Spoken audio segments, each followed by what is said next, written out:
Salut, c'est Pierre-François et bienvenue dans Stratégie. On y parle de développement personnel, d'entrepreneuriat, développer ses relations, tout ce qui te permet finalement d'atteindre la liberté et le succès que tu mérites et que tu désires.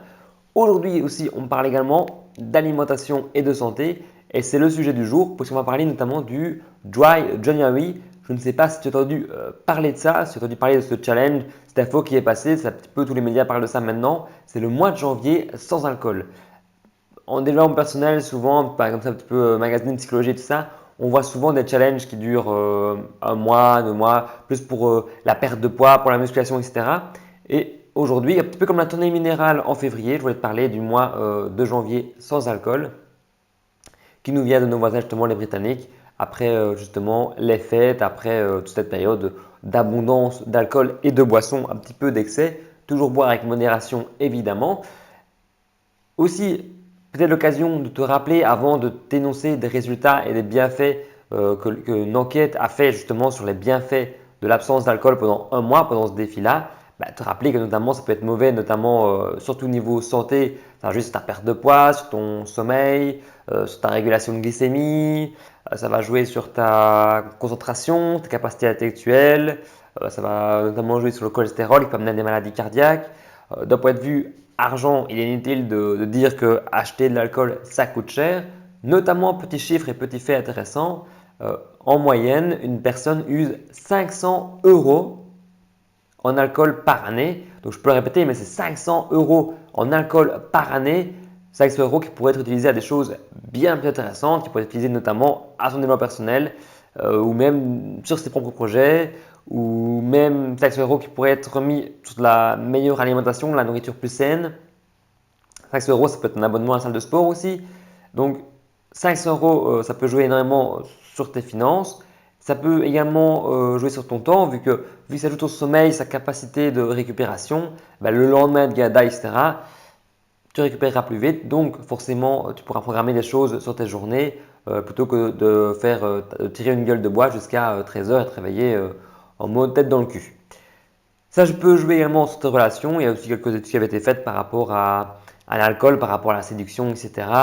Ou même, ça peut jouer sur la fertilité, etc.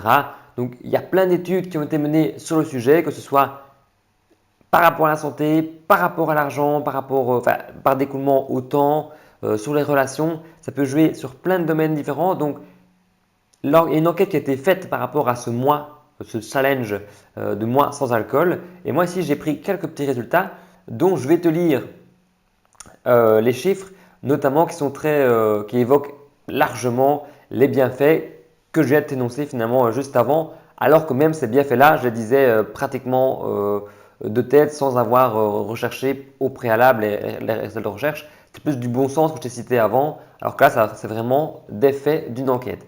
Alors, notamment un mois sans alcool, et je te mettrai le lien en description si tu ne me crois pas, ça peut…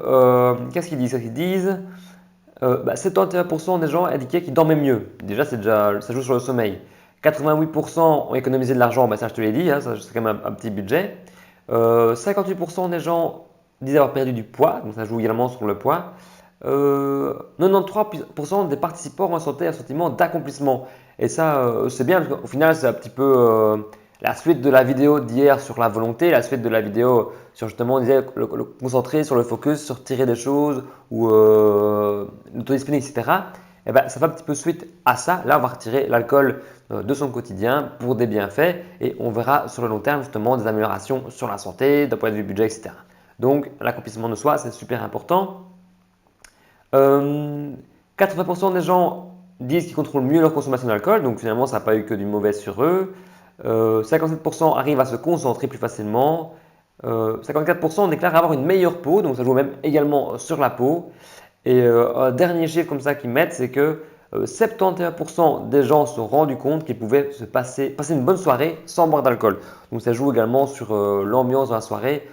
L'alcool n'est pas nécessaire pour passer une très bonne soirée. Donc voilà, tu prends un petit peu ces chiffres-là comme tu veux. Tu le sais, l'alcool, il y a plein d'études qui ont été faites pour dire qu'il y a du mauvais dedans. Il y a aussi plusieurs études qui ont été faites pour dire qu'un verre de vin un verre de vin rouge par jour pouvait être bénéfique pour la santé. Toujours est-il que tu restes libre de ta consommation d'alcool, toujours avec modération évidemment. Je ne sais pas si toi tu es intéressé par ce challenge. Bon, là on est le 3 janvier. Personnellement, je n'ai pas encore bu une goutte d'alcool en janvier. Je bois excessivement peu d'alcool, mes proches le savent, notamment pour toutes ces raisons-là, notamment aussi pour la question d'argent et de santé, c'est plus important, je pense. Et ils le savent aussi que ne pas boire d'alcool ne m'empêche pas forcément de passer une très bonne soirée. Donc, comme quoi, je rentre un petit peu dans les critères de 71% des gens qui auraient pu dire ça. Dis-moi en commentaire si toi, tu es pour ce genre de challenge, si tu vas le faire, ou si en février, tu vas plutôt faire la tournée minérale, ou même si tu fais d'autres challenges en général sur la musculation, ou si même peut-être tu voudrais voir sur Stratévie un challenge apparaître plus lié au développement personnel, plus lié aux objectifs, plus sur une lecture de livres, pourquoi pas. Je suis ouvert à tout ça. En tout cas, si tout ça t'intéresse, si tu as pris des objectifs et des bonnes résolutions pour cette année, tu peux aussi les partager. On va un petit peu suivre tout ça cette année-ci. Et si toi notamment, tu voulais essayer de ralentir ta consommation d'alcool, c'est peut-être une très bonne occasion de le faire. Abonne-toi, j'ai déjà dit, si ça t'intéresse, tu peux liker, commenter, partager si tu penses qu'une personne a besoin de faire ce challenge et s'il ne connaissait pas justement l'existence de ce challenge. Moi, je te dis à demain pour la prochaine vidéo. Salut!